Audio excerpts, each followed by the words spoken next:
यानी फिलिपियों की किताब, the book of Philippians chapter 4 verse 9, देखो क्या लिखा है। जो बातें तुमने मुझसे सीखी, ग्रहण की, सुनी, मुझमें देखी, उनका पालन किया करो, तब परमेश्वर जो शांति का सोता है तुम्हारे साथ रहेगा। दोस्तों, पौलुस का इतना बड़ा बात कहना वो यूं ही नहीं हो सकता। उसने बहुत सोच समझ कर ये बात करी है। कहता है कि जो बातें तुमने मुझसे सीखी, ग्रहण की, सुनी, मुझ में देखी, उन्हीं का पालन करना, और अगर नहीं किया तो तब परमेश्वर तुम्हारे साथ नहीं है। बताइए, जानते हो पौलुस को परमेश्वर ने अपना प्रेरित नियुक्त किया है। बल्कि कौन सा प्रेरित नियुक्त किया है मैं अभी रखूंगा, एंड आप शॉक हो जाओगे।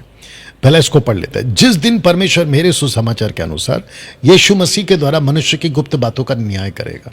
इसका मतलब पौलुस कहता है कि मेरे सुसमाचार के अनुसार तुम्हारा न्याय होगा, इसीलिए वो ये बात को बोल पाया।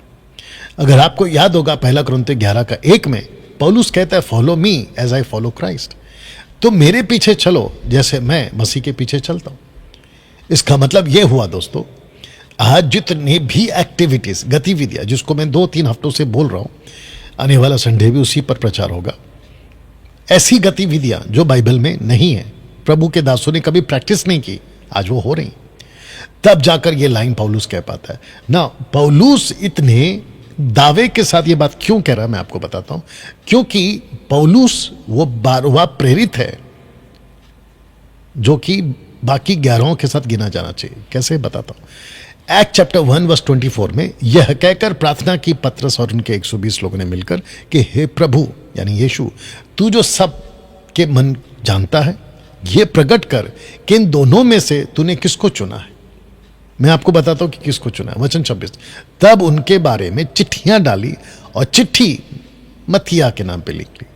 इंग्लिश में मथाइस, हिंदी में मथिया के नाम पर लिख ली। सो वह उन 11 प्रेरितों के साथ गिना गया।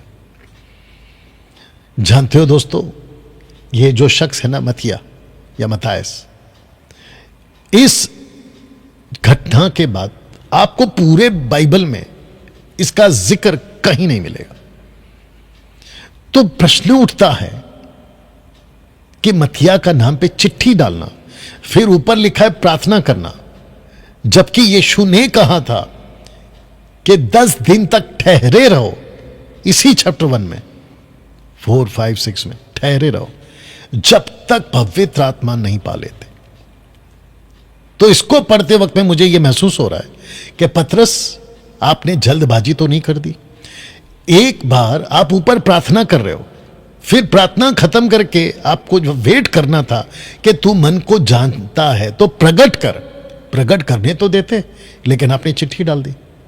और चिट्ठी डालकर आपने क्या साबित कर दिया कि चिट्ठी ऑब्वियस है एक ना किसी के नाम पे निकलेगी, और निकली मथिया के नाम पे। लेकिन मथिया है कौन?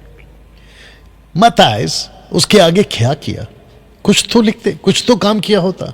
लेकिन जानते दोस्तों, ठीक उसके बगल में पौलुस की एंट्री होती है। मैं आपको बताता हूं कैसे। परंतु उसके विपरीत जब उन्होंने देखा कि जैसा खतना किए हुए लोगों के लिए सुसमाचार का काम पतरस को सौंपा गया, वैसे ही खतना रहितों के लिए, यानी कि जूविश के लिए पीटर है, तो जेंटाइल्स यानी कि यूनान के लिए, यूनानियों के लिए पौलुस है। देखिए, मुझे ब्रैकेट में पौलुस सुसमाचार सुनाना सौंपा गया, खतना रहित।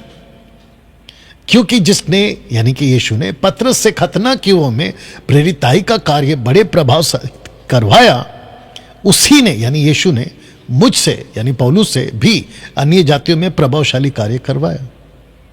अब सुनिए 2 तिमोथी 1:11, जिसके लिए मैं प्रचारक, प्रेरित, उपदेशक भी ठहरा।